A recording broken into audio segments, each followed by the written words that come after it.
अस्सलामुअलैकुम वरहमतुल्लाह औज़ुबिल्लाहि मिनश्शैतानिर्रजीम बिस्मिल्लाहिर्रहमानिर्रहीम। Quantitative ability के अंदर हम आज रेशो, रेट और प्रोपोर्शन को डिस्कस करेंगे। रेशो बुनियादी तौर पे कंपैरिजन ऑफ क्वांटिटीज़ है, ऐसी क्वांटिटीज़ का कंपेयर विद सिमिलर यूनिट्स जिनके यूनिट एक जैसे हों, मिलते जुलते हों, जिन्हें एक जैसा बनाया जा सकता हो। जैसे किलोमीटर को मीटर्स में कन्वर्ट किया जा सकता है, तो जहाँ सिमिलर यूनिट्स होंगे वहाँ अगर कंपेयर करेंगे आप 2, 3, 4 जितनी भी क्वांटिटीज़ हों उनको, तो वो कहलाएगी रेशो। मसलन अगर एक क्वांटिटी ए है 40 किलोग्राम, बी है 20 किलोग्राम, सी है 200 ग्राम, तो रेशो ए टू बी 40:20। तो जब लिखा जाएगा रेशो ए टू बी, इसका मतलब हमने ए की वैल्यू को बी की वैल्यू से कंपेयर करना है। पहले नाम ए का आया है तो ए की वैल्यू पहले लिखेंगे, दूसरा नाम बी का आया है तो बी की वैल्यू बाद में लिखेंगे। अब दोनों के यूनिट एक जैसे थे, वो भी किलोग्राम वो भी किलोग्राम, तो 40:20। अब क्या किया जाता है कि असल वैल्यू लिख के फिर इसको रिड्यूस करते हैं। दोनों नंबर्स या अगर 3 चीज़ों का रेशो ले रहे हो तो तीनों नंबर जिस पे डिविजिबल हों उस पे डिवाइड करेंगे। तो 40 और 20 दोनों ही 20 पे डिविजिबल हैं। 40 को 20 पे डिवाइड करें तो 2 आ जाएगा, 20 को डिवाइड करें 20 पे तो 1 आ जाएगा। सो रेशो बन गई 2:1। तो ए टू बी इज़ 2:1। अब इसको इस तरह से 2:1 भी लिखा जा सकता है, या 2 और 1 के बीच में रेशो का ये साइन यूज़ किया जा सकता है, या इसे 2/1 भी लिखा जा सकता है। तीनों शक्लें एक्सेप्टेबल हैं।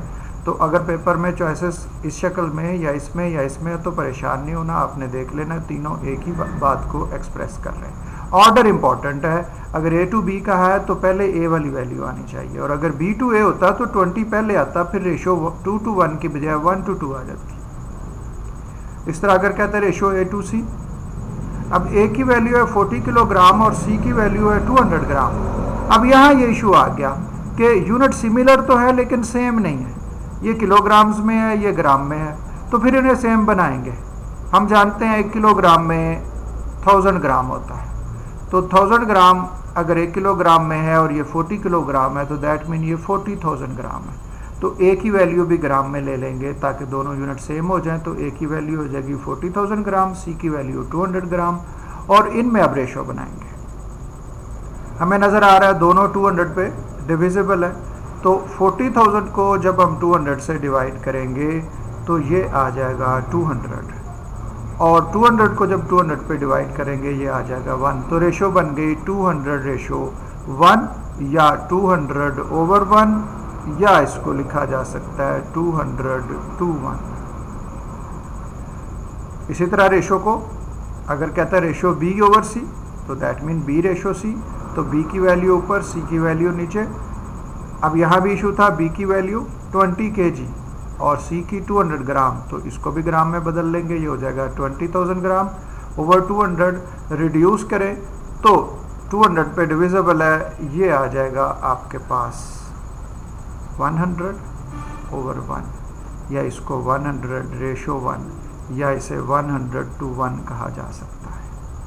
तो इनमें से कोई भी शक्ल इख्तियार की जा सकती है। अब इसी से मिलती जुलती चीज़ होती है रेट।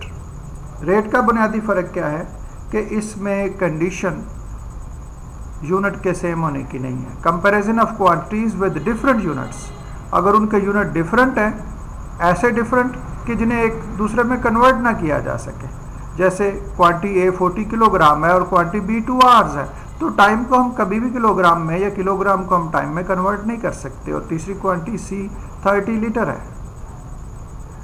अब अगर कहा जाता है रेट ए टू बी, और याद रखिए इस रेट को रेशो कॉमनली बोला जा सकता है। जब रेट बोलेंगे तो उसका मतलब होगा ये स्पेशल रेशो है ऐसी क्वांटिटीज़ की जिनके यूनिट्स डिफरेंट थे, तो इसलिए लफ्ज़ रेशो भी बोला जा सकता है। तो रेट ए टू बी, ए की वैल्यू 40, बी की वैल्यू 2, तो 40:2। और दोनों 2 पे डिविजिबल है, तो इसे 20:1 या 20:1 या 20/1 लिखा जा सकता है। और अगर कहे रेट ऑफ C/A तो पहले C का नाम आया, वैल्यू C की आएगी, फिर A की आएगी, तो 30:40 दोनों 10 के साथ रिड्यूस होके हो जाएंगे 3:4, या रेशो की फॉर्म में लिखें 3:4 या फ्रैक्शन की फॉर्म में लिखें तो 3/4। और तीसरी चीज़ इनके साथ है proportion. Proportion is equality of ratios और इक्वालिटी ऑफ रेट्स। अगर 2 रेशोज इक्वल हैं या 2 रेट्स इक्वल हैं तो वहाँ पे वो कहलाएगी proportion. Ratio 1 is equal to ratio 2, A/B is equal to C/D। इसी को यूँ भी लिखा जा सकता है A/B और इक्वल के साइन की बजाय प्रोपोर्शनल का sign is proportional to C/D। इसका मतलब है जो तो इन दोनों का आपस में तल्लक है वही तल्लक इन दोनों का आपस में है। और इसको फ्रैक्शनल फॉर्म में लिखा जा सकता है, जैसे हमने यहाँ कहा था कि 201 है तो इसे 200/1 लिख सकते हैं। इसी तरह A/B है तो A/B और C/D है तो C/D लिखा जा सकता है। या यहाँ पे हम एक लॉ अप्लाई कर सकते हैं जो ये कहता है कि product of extremes is equal to product of means. अब एक्सट्रीम्स और मीन क्या है कि A/B प्रोपोर्शन टू C/D है, तो जो बाहर वाले दो हैं ये एक्सट्रीम्स हैं, जो अंदर वाले दो हैं ये मीन्स हैं। तो प्रोडक्ट ऑफ एक्सट्रीम्स तो A/D is equal to product of means B/C। तो डायरेक्टली ये लॉ अप्लाई किया जा सकता है प्रोपोर्शन का। तो रेशो रेट प्रोपोर्शन ये उसका बुनियादी कॉन्सेप्ट। अब अगर क्वेश्चन हमें आता है तो उसको हमने कैसे सॉल्व करना है और डिफरेंट वैरायटी ऑफ क्वेश्चंस को किस तरह से सॉल्व करते हैं हम उसको डिस्कस करेंगे। और उसके लिए हमारे पास एक्सरसाइज मौजूद है, practice problems involving ratios and proportions. तो जो फर्स्ट क्वेश्चन है वो कहता है the ratio of 24 to 64 is 24 और 64 की रेशो क्या है। तो 24 to 64 की हमें रेशो फाइंड करनी है। तो 24 64 दोनों को देखेंगे किस पे डिविजिबल है। और ये ज़रूरी नहीं कि डायरेक्टली आप किसी बड़ी वैल्यू पे दोनों को डिवाइड करें, आप ये भी कर सकते हैं कि आप पहले छोटी वैल्यू पे डिवाइड करें फिर मज़ीद डिवाइड कर लें। तो स्टेप वाइज भी कर सकते हैं। जैसे 24 और 64 हमें दोनों नज़र आ रहे हैं 8 पे डिविजिबल है, तो अगर हम 8 से डिवाइड कर देते हैं तो 8 का 3 टाइम 24 है, 8 का 8 टाइम 64 है। अब 3 और 8 किसी चीज़ पे डिविजिबल कॉमन कोई इनका डिवाइडर नहीं है, सो 3 to 8 ये इसकी सिंप्लीफाइड फॉर्म हो जाएगी। जैसे हम 3/8 भी लिख सकते हैं, 3/8 भी लिख सकते हैं। तो यहाँ जो उसने ऑप्शन दिया वो रेशो की फॉर्म में है, सो ये आंसर 3/8 जो कि यहाँ उसने ऑप्शन ई में दिया है इसको हम यूज़ कर सकते हैं। Next question, the club won 8 games and lost 3। Games हुई हैं 8 उसने जीत ली हैं और 3 उसने हारी हैं। तो भाई अगर 8 जीती हैं 3 हारी हैं इसका मतलब है टोटल गेम्स कितनी हो गई, 8 उसकी 3 इसकी, ये मिलके हो गई 11 गेम्स। और क्वेश्चन क्या है कि what is the ratio of games 1 to games played. Ratio of games 1 to games played, जितनी गेम्स जीती हैं उनकी खेली गई के साथ रेशो क्या है। तो जो जीती हैं वो हमें नज़र आ रही हैं 8 है, हारी हैं 3 है, तो प्लेड फिर कितनी हुई 11। सो रेशो बनेगी 8:11। अब ये किसी पे डिविजिबल नहीं है, खुद सिंप्लीफाइड फॉर्म है, तो 8:11 ही आंसर होगा। अब उसने शरारत किया, पहली ऑप्शन 11:8 दे दी है ताकि आपको गलती लग जाए। तो ऑर्डर का ख्याल रखना है, उसने नाम जब गेम्स 1 का पहले लिखा तो उसकी वैल्यू पहले आनी है, तो 8:11 रेशो आएगी जो कि उसने लिखी है ऑप्शन सी में। सो इसका आंसर आ जाएगा ऑप्शन सी। अब question number 3, ratio of 1/4 to 3/5। 1/4 की रेशो 3/5 से, तो फ्रैक्शनल फॉर्म में है तो कोई इशू नहीं है। बुनियादी कॉन्सेप्ट हमारा कि 1/5 क्या होता है, दोनों तरफ हम किसी एक चीज़ से जिस तरह से डिवाइड कर सकते हैं इसी तरह हम दोनों तरफ किसी चीज़ से मल्टीप्लाई भी कर सकते हैं।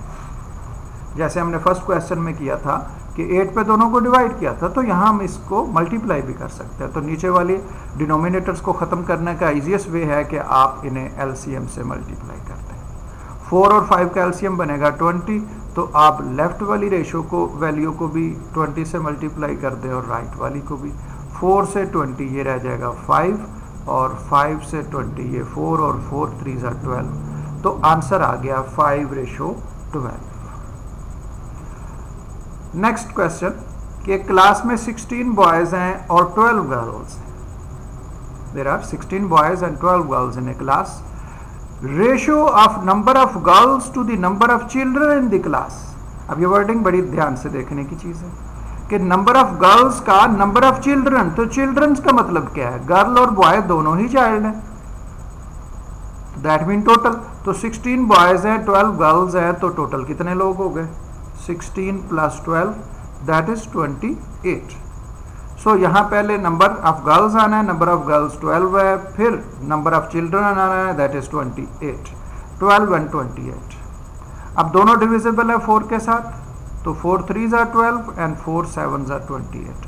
सिंपलेस्ट रेशियो आ गई 3 7, that is it's answer. Next question, 259 is to 37 as। ये जरा वर्डिंग जेन में रखें, क्या कहता है, 259 is to 37 as। तो ये रेशो का क्वेश्चन है, यानी वो आपसे ये पूछ रहा है कि 259 की रेशो 37 के साथ जैसी है वैसी रेशो और किसकी है। तो ऑप्शन में जो दिए हुए हैं आपने देखना है उनमें से किसकी रेशो इसी की तरह की है। तो पहले इसकी रेशो में देखनी पड़ेगी कि क्या बनती है सिंपल करके, फिर हम ऑप्शन में देख सकते हैं, हो सकता है वो सिंपल रेशो ही लिखी हो और सिंपल रेशो ना लिखी हो, तो फिर हम जो ऑप्शन दी हुई हैं उनकी रेशो बना के देखेंगे, जिसकी रेशो इस जैसी होगी, इसके इक्वल होगी, वो आंसर होगा। अब जो 37 है ये किसी और पे डिविजिबल नहीं है, प्राइम नंबर है, सो 37 पे ही दोनों को डिवाइड करना पड़ेगा। ये 37 का 1 टाइम है और ये 37 का 7 टाइम है, बिकॉज 7 7 ज़ा 49, 4 में कैरी फॉरवर्ड होगा, और 4 7 3 ज़ा 21 एंड 4 25, सो इट इज़ 7। तो रिजल्ट बना 7:1। अब जो ऑप्शंस हैं उनको अगर हम देखें कि वहाँ में ऑप्शंस क्या दी गई हैं, तो हमारे पास क्वेश्चन नंबर 5 में ऑप्शंस हैं 5:1, 63:444, 84:17 and 140:10 and 25:4 and 84:12। देखिए 84:12, 84:12, इसको अगर आप सिंप्लीफाई करें 12 पे डिविजिबल है, ये 12 का क्या है 7 टाइम, तो 84:12 की रेशो भी 7:1 बन रही है, इसकी रेशो भी 7:1 है। सो ऑप्शन सी में हमारे पास वैसी वैल्यू है। तो ये वर्डिंग है आपने ज़हन में रखनी है, जब इस तरह से कहेगा एज, तो इसका मतलब है जो इनकी रेशो बन रही है ऑप्शन में से जिसकी रेशो वही बनती हो, ये ऑप्शन सी है। सो 5th का आंसर आ गया सी। नाउ क्वेश्चन नंबर 6,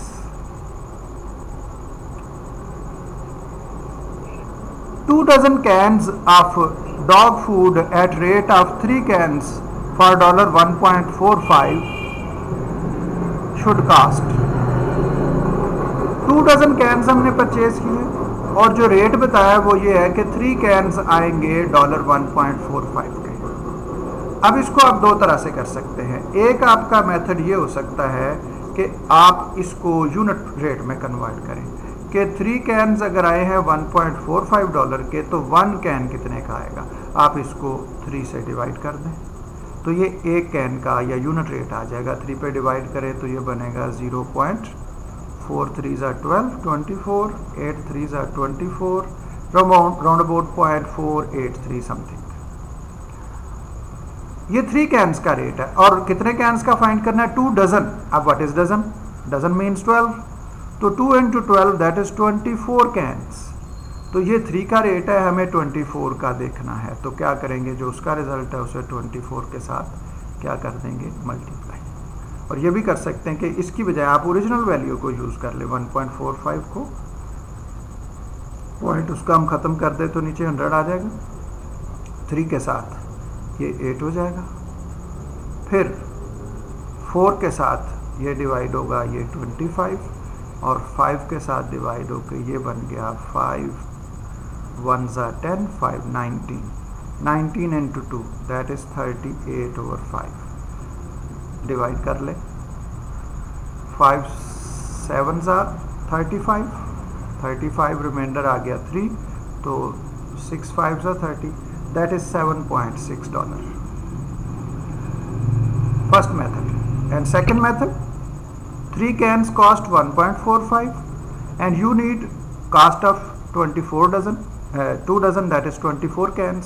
तो इसको 24 बनाने के लिए क्या कर सकते हैं, 3 को 24 बना सकते हैं अगर हम इसे 8 से मल्टीप्लाई करें, तो इधर भी 8 से मल्टीप्लाई करते हैं, बोथ साइड 8 से मल्टीप्लाई कर दें।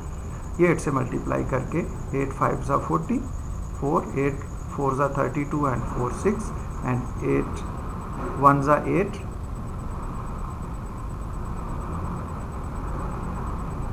8 5 ज़ा 40, 4 8 4 ज़ा 36 and 8 1 and 3 11.6। अब दोनों में डिफरेंस आ गया, दैट मीन यहाँ कहीं हमने मिस्टेक की है। तो अगर ऐसा आपको हो नज़र आए तो आप उस मिस्टेक को दूर कर सकते हैं।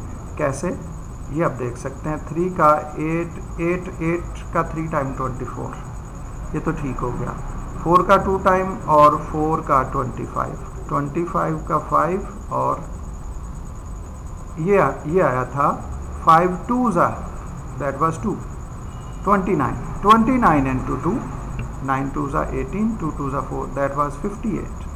5 से डिवाइड करें तो इट विल बी 5 1 ज़ा $11.60। तो टू एरर इज ह्यूमन, गलती करना इंसान होने की निशानी है। तो जहां आपसे गलती हो आप उसको देखें और उसको करेक्ट कर लें। तीसरा तरीका, आप इस पर प्रोपोर्शन का अप्लाई कर सकते हैं कि प्रोपोर्शन में हमने कहा था कि क्या होता है, A/B is equal to C/D या first rate is equal to second rate. तो एक रेट ये है कि 3 कैन कॉस्ट 1.45 और दूसरा ये है कि 24 कैन्स कॉस्ट हाउ मच, उसकी कॉस्ट को अगर आप x कह लें तो प्रोपोर्शन बन गई 3/1.45 इज इक्वल टू 24/x। और रूल लगा दें, product of mean is equal to product of extreme, तो 3 multiplied by x is equal to 1.4 multiplied by 24। 3 उधर जाके डिवाइड हो जाएगा, 3 8 ज़ा 24, 8 से इसे मल्टीप्लाई कर दे, आंसर विल बी 11.60। तो आप प्रोपोर्शन का मेथड भी अप्लाई कर सकते हैं। तो 3 मेथड आपके पास अवेलेबल है, डिपेंडिंग। इस क्वेश्चन में तो तीनों एक जैसे फील हो रहे हैं, लेकिन किसी क्वेश्चन में आपको पहला मेथड आसान लगेगा, किसी में दूसरा, किसी में तीसरा, तो आप अकॉर्डिंगली उसको यूज कर सकते हैं।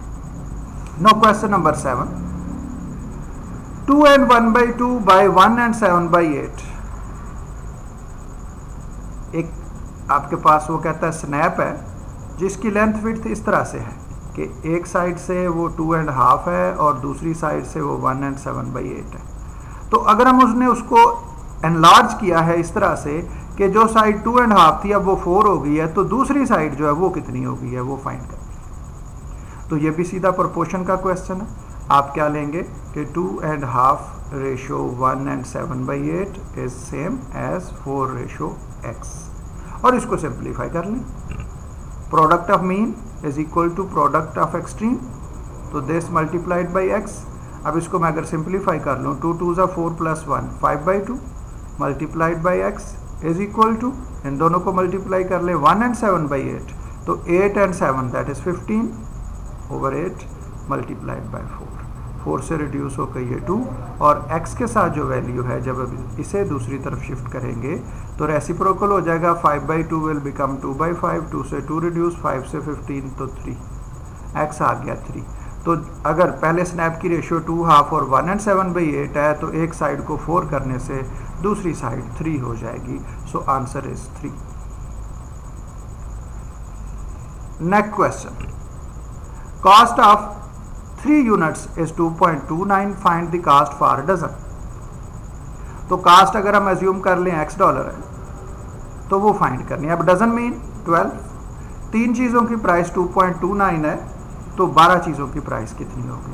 तो जैसे पीछे क्वेश्चन नंबर 6 गुजरा है उसमें हमने 3 मेथड सीखे थे। यहाँ मुझे सबसे इजी लग रहा है कि 3 की बजाय चीज़ें हो गई है 12, तो 3 को हम 4 से ज़रब दें तो 12 आता है, 3 4 ज़ा 12, तो इसको भी क्या करें, सीधा सीधा 4 से मल्टीप्लाई कर दें कि 3 की कास्ट 229 है तो इसे 4 से मल्टीप्लाई कर दें, इसको भी 4 से, तो ये 12 की कास्ट आ जाएगी 4 9 ज़ा 36, 4 2 ज़ा 8 एंड 3 11 and 4 2 are 8 and 9 $9.16. तो दैट इज द आंसर। कहीं कैलकुलेशन में एरर हो तो आप खुद कैलकुलेशन को करेक्ट कर सकते हैं। यहाँ जो लेक्चर हो रहा है ये आपको मेथड सिखाने के लिए हो रहा है, मेरा टेस्ट नहीं हो रहा कि मैं कैलकुलेशन जब ज़बानी करता हूँ तो उसमें दुरुस्तगी होती है या गलती होती है। तो मेथड पे फोकस करें बनिस्बत इसके कि आप मेरी एरर्स पे फोकस करें। और मोस्टली एग्जामिनेशन में कैलकुलेटर अलाउ नहीं होता, तो इसी तरह आपने विदाउट कैलकुलेटर कैलकुलेशंस करनी है। तो जो मैं मेथड आपको गाइड कर रहा हूँ, अल्टरनेट मेथड बता रहा हूँ, तो उसका पर्पज़ यही है कि क्वेश्चन टू क्वेश्चन जहाँ पे जो मेथड आपको इजी लगे और अप्लाई करना बेहतर हो, आसान हो, वो आप यूज़ कर लें। नेक्स्ट क्वेश्चन, एक ट्री है उसका शेडो 24 फीट है, हमें उसकी लेंथ फाइंड करनी है। जबकि एक और चीज़ हमने देखी जिसकी हाइट 4 फीट, जिसका शेडो 4 फीट था तो उसकी लेंथ 3 फीट थी। इट मीन्स जिसकी ओरिजिनल लेंथ 3 फीट है उसका शेडो 4 है, तो जिसकी लेंथ हमने फाइंड करनी है उसका शेडो 24 है। तो अगर हम इसकी प्रोपोर्शन बनाएं तो इट मीन्स के 24 का जो रिलेशन x के साथ है वो रिलेशन 4 का 3 के साथ है। प्रोपोर्शन बन गई। अब प्रोपोर्शन के मेथड से अगर हम इसे सिंप्लीफाई करें तो product of mean is equal to product of extreme, so x multiplied by 4 is equal to 24 multiplied by 3। 24 इधर रिड्यूस होगा 6, 6 3 ज़ा 18। इट मीन्स के 3 फीट वाले का शेडो 4 है, तो जिसका शेडो 24 है उसकी लेंथ थी 18 feet. Next,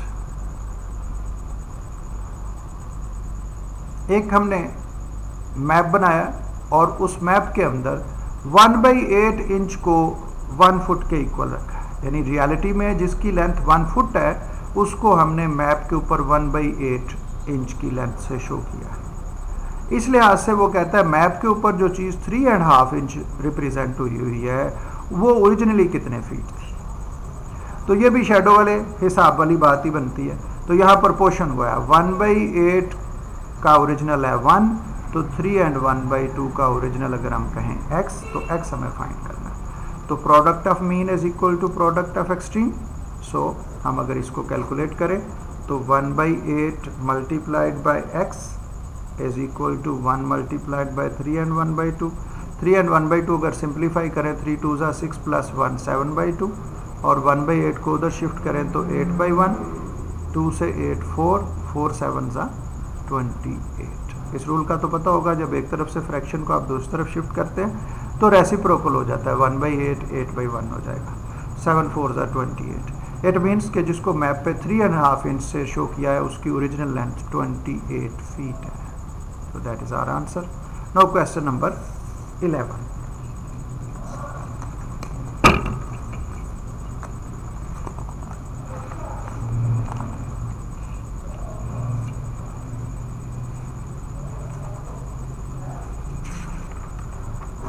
Statement of question number 11 is there is a aluminium bronze consist of copper and aluminium। तो एलुमिनियम और कॉपर को मिला के एक उसने बर्थ तैयार की है और उसके अंदर क्या किया गया है, कॉपर और एलुमिनियम की रेशो 10 और 1 रखी गई है। यानी कॉपर अगर 10 यूज़ किया है तो एलुमिनियम 1 यूज़ किया है। और ये रेशो वो कहता है अगर हमने किसी चीज़ में कॉपर 77 पाउंड, LB लिखा है, LB represents pound, pound unit है वेट का, जैसे किलोग्राम है इसी तरह पाउंड है, ब्रिटेन में ज़्यादातर यूज़ होता है। अक्सर आप देख औंस और पाउंड यूज़ करते हैं, औंस इसका छोटा यूनिट है। तो 77 पाउंड है अगर कॉपर यूज़ हुई है तो एलुमिनियम कितना यूज़ होगा ये मालूम करना। तो ये भी प्रोपोर्शन का क्वेश्चन है कि कॉपर और एलुमिनियम की रेशो 10:1 है, तो 77 के साथ उसकी वैल्यू कितनी आएगी, उसे x कहें, और product of mean is equal to product of extreme, so 10 multiplied by x is equal to 1 multiplied by 77। 10 को दूसरी तरफ शिफ्ट करें, इधर मल्टीप्लाई है उधर डिवाइड हो जाएगा, 77 ओवर 10 मीन 7.7, तो 7.7 पाउंड्स आप यूज़ करेंगे aluminium. It is its answer. Now question number 12, it cost 35 cents a square foot to lay vinyl flooring. Vinyl flooring पे वो कहता है कि 31 सेंट कास्ट आती है अगर 1 स्क्वेयर फुट एरिया हो तो। 1 स्क्वेयर फुट एरिया के लिए 35 सेंट कॉस्ट है। तो अगर 180 स्क्वेयर फुट एरिया है तो उस पे विनाइल फ्लोरिंग की कास्ट अगर हम एज्यूम कर लें x सेंट्स आती है तो वो क्या होगी वो मालूम करें। तो दैट इज़ द प्रोपोर्शन कि 31:1 is equal to x ratio 180। Order का ख्याल रखना है, ऑर्डर का ख्याल रखना है। कॉस्ट और एरिया है, कॉस्ट और एरिया है तो उधर भी कॉस्ट और एरिया, आगे पीछे कर देंगे काम ख़राब हो जाएगा। कॉस्ट और एरिया की रेशो है तो इधर भी कॉस्ट और एरिया की। 31 कॉस्ट के साथ एरिया 1 तो x कॉस्ट के साथ area 180। Now product of mean is equal to product of extreme, 1 into x is equal to 31 into 180। So x is equal to, दोनों को अगर हम मल्टीप्लाई कर दें 180 बाई 31, 180, 0 8 3 24, 2 5 0 दैट इज 1855 5581 सेंट्स। अब ज़ाहिर सेंट्स बड़ा यूनिट है तो अगर तो आंसर सेंट्स में दिए हों तो ठीक है, लेकिन यहाँ पे उसने हमें आंसर जो है वो सेंट्स में नहीं दिया, डॉलर्स में दिया।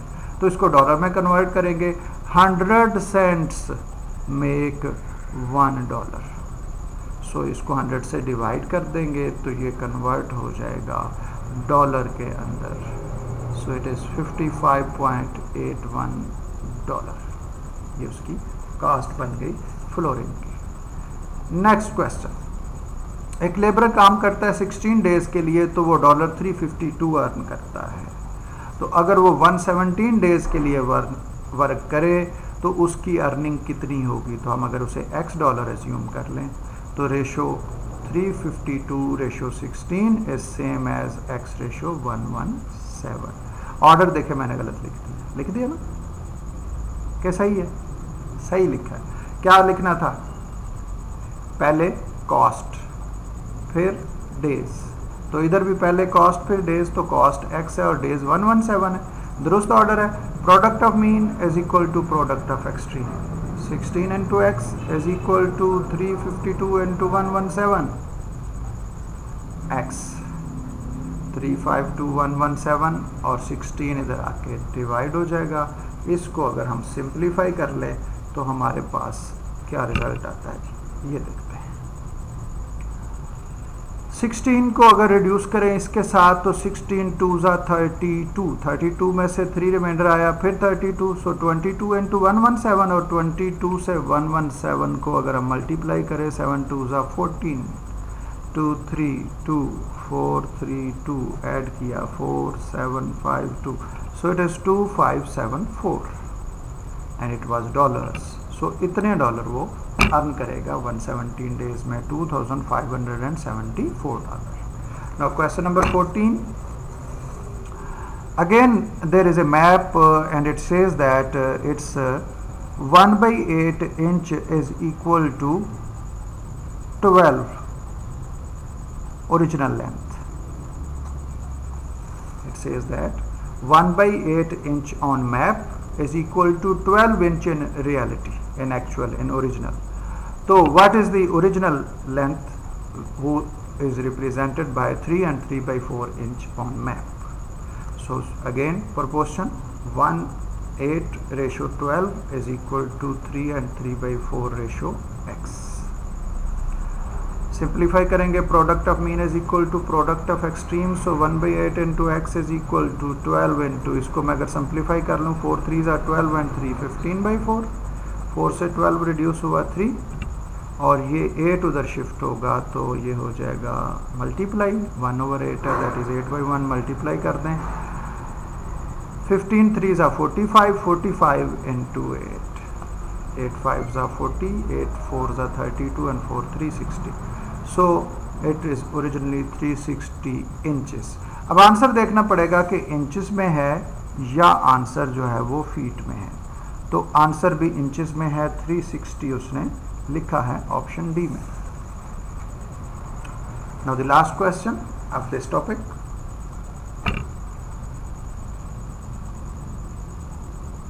Three partners shared $9,000, $7,000 and $6,000